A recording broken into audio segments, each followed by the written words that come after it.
6-yard touchdown. 49ers trailing 27-17 at the end of the fourth quarter now. Bills ball. Here's Josh Allen. Gabriel Davis, 28-yard touchdown. What a night Josh Allen was having. You see that pump right there? That froze Richard Sherman right there sitting up there at the corner spot. And you see that? He just slips into that little soft spot. And Allen's got a strong enough arm to get it there on time. Nice chest bump there, and deservedly so, as the Bills improved to 9-3. They win it 34-24 behind a monster night from Josh Allen, 32 of 40, 375 yards, and 4 touchdowns to lead the way. Not to forget Cole Beasley as well, as we welcome you back out inside the studio. Kyle here with TD. And Terrell, when you look at the way Buffalo won this football game tonight, what was the biggest difference for them? You know, they're playing up against a very good defense in the San Francisco 49ers, and people talk about Robert Saleh as a defensive coordinator and how much pressure he puts on a team. He makes you work for every, ounce or every yard you get. You watched the last week game against the Rams. They put a lot of pressure on you, make you have to go down the field in a very methodical way. But the Bills, they had these long sustaining drives of 75 yards, 60-something yards, 70 yards. And they weren't forced to make mistakes. And typically when you make a team do that, they'll make mistakes. But Josh Allen, watching him not only in the pocket, but leaving the pocket, having patience, finding wide receivers open. I mean, he's the difference maker in this team. He's the reason why the Bills are so explosive now. They're scoring 30 points a game. I mean, this offense is amazing right now, and they're doing this against a quality defense. I know they're missing some key guys in Bosa, but this defense is still very good. But the Bills, really good, the balance they have. But Josh Allen is the difference maker. And you see, the way they were able to just have these long sustaining drives, to me, was the most impressive thing that I saw today. All right, you mentioned some of the receivers that he was spreading the ball around to, TD. Cole Beasley with a career night tonight, 113 yards all in the first half alone. Do you think that's something, maybe a precursor to what we could see going forward with this Bills team? Also, Jay Jones joining us now. Welcome to the show, JJ. What's up, Jay? You finally joining us, man? You want to handle this? You want me to handle this?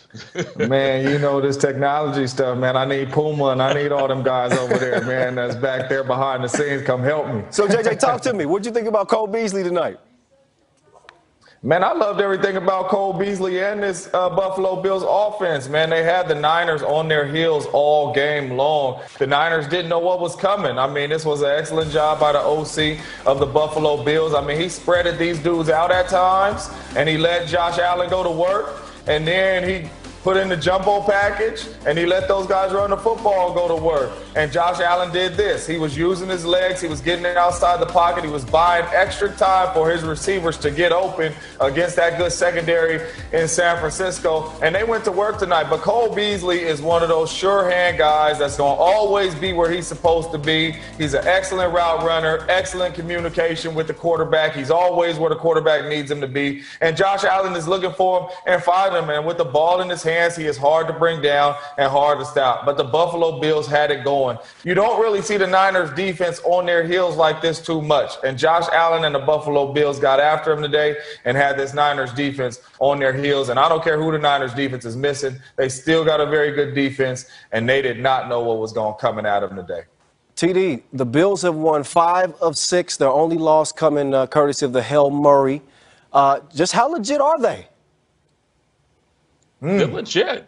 There's no question about this. The Bills are a legitimate team. There's no more looking at them as maybe they're a gimmick team. I think what they proved last year when they made the postseason and really had a chance to beat the Texans in that game is that they're a real team. They came back this year and just sort of picked up where they left off. And then you see the development of Josh Allen. I mean, to me, I think he's taken the next step. And when you have a quarterback like that in this league who you can use to come back from games where you're in a deficit, look at the Rams game where they were battling the Rams. Rams came back and he was asked to lead that team to a victory. He came back and did that. So the Bills are legitimate. Their defense is not a great defense like they were last year, but they're good enough to be able to stop teams and make teams have to work for scoring points. And they don't have a glaring weakness to me. So we'll see the big test, too. Next week they play the Pittsburgh Steelers. We'll see how that goes down as well.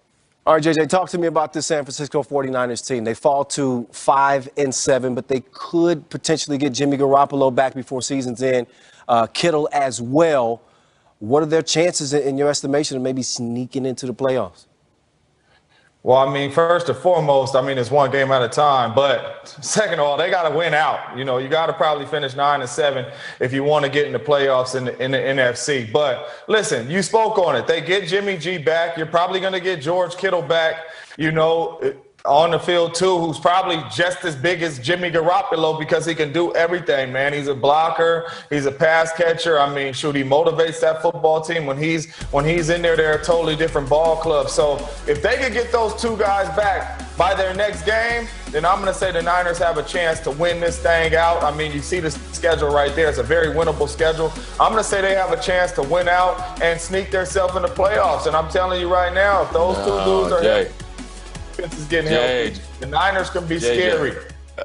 JJ, I think their shot was tonight, man. They had to win out. They had to win out. Right now, they're not making the postseason. I know it's a good story. TD, you see that schedule?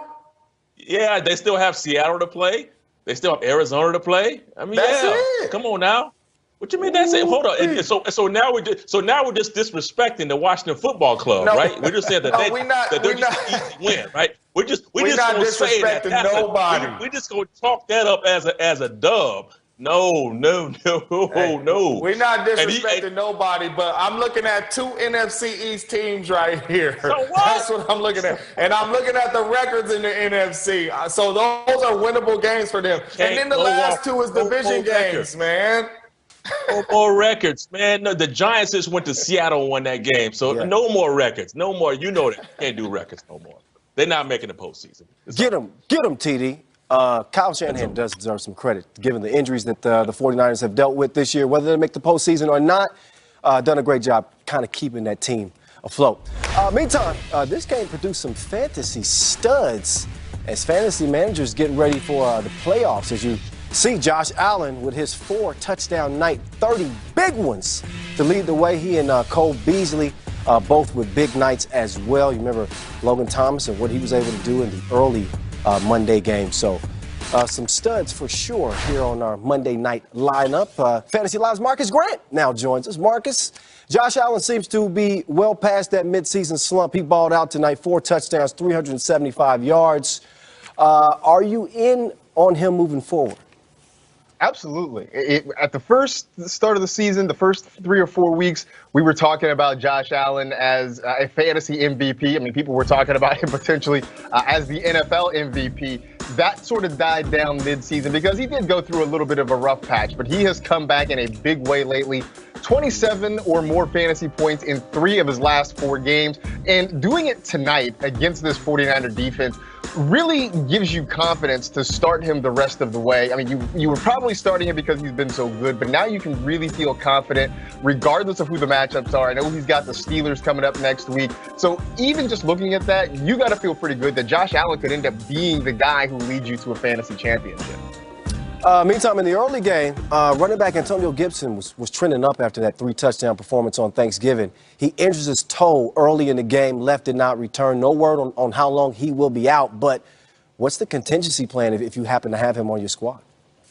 Well, in the short term, I mean, if you're looking on that Washington roster, the next couple of guys up are going to be some combination of J.D. McKissic and Peyton Barber. Those are the guys we saw get a lot of work today against the Steelers. But there are some other guys out there that are on the waiver wire who could hold some interest. You look, say, in New York, Ty Johnson might be a guy there. There's some other guys out there, just a little bit of a tease. We'll have the spice rack a little bit later on that might help you solve some of those problems. No doubt about that, MG. Looking forward to that waiver wire spice rack coming up later on in the show. They had a chance to move up from 9th to 6th, but the Niners' loss now drops them to 11th in the playoff chase. The Saints, the only team that have already clinched in the NFC. Packers still in play for that.